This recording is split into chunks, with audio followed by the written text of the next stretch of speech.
Hello and welcome to our world history theme of nationalism. Nationalism is one of those words that we all know, but is hard to explain. If you ever have felt proud at a sense of belonging at a site like this, or during a 4th of July parade, then you have felt patriotic, which is a form of nationalism.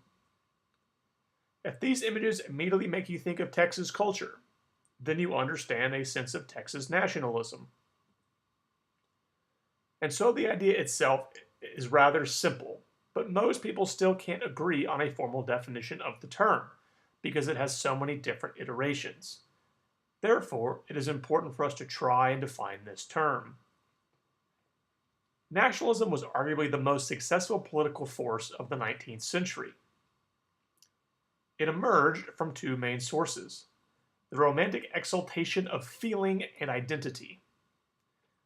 This was the foundation for the liberal requirement that a legitimate nation or state be based on a people rather than, for example, a dynasty or imperial domination.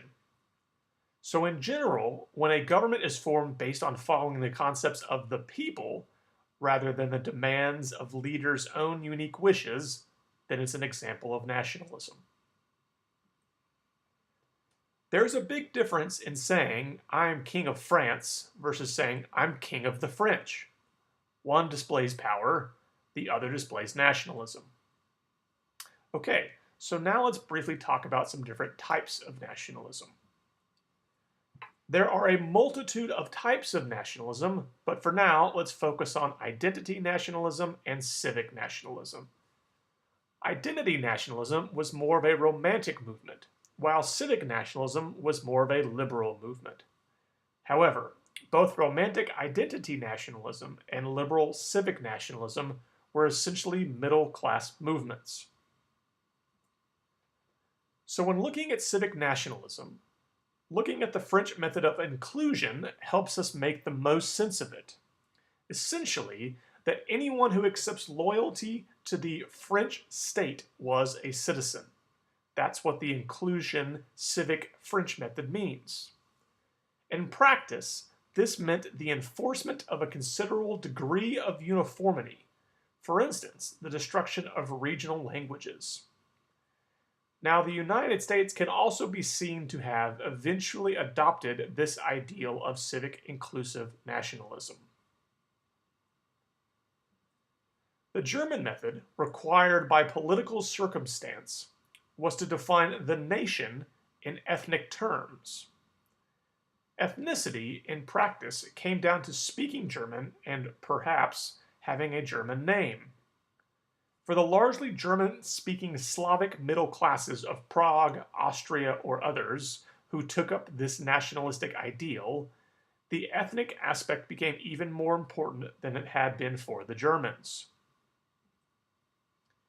Now, it is debatable whether, in practice, all nationalisms ended up aggressive. But one thing that usually happens because of the very nature of nationalism is that it requires that boundaries be drawn. Unless these boundaries are purely civic, successful nationalism is in many cases produced a situation in which substantial groups of outsiders were left within differing nation states. So because of the drawing of borders, sometimes unique national groups are grouped in and situated in larger nationalisms. Considering all of the variations of nationalism, beyond just civic and liberal nationalism tends to be a movement where all social classes are involved. That is because the whole premise of nationalism is that now nationality transcends class structures and that we should look at ourselves as Americans or Germans or Italians or whoever. The concepts of spirit, freedom, and independence are frequently associated with nationalism, as there frequently is a connection between nationalism and choice and/or self-determination. Nationalist movements frequently get in the way of the status quo and seek change.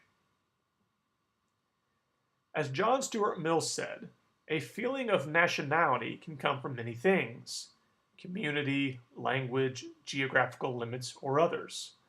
But the strongest of all is identity of political predecessors, the possession of a national history, an ensuing community of recollections, collective pride and humiliation, pleasure and regret, connected with the same incidents in the past.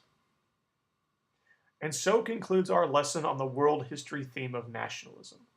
Nationalism swept over the Atlantic in the modern era and would soon spread elsewhere as nations declared their independence from old powers.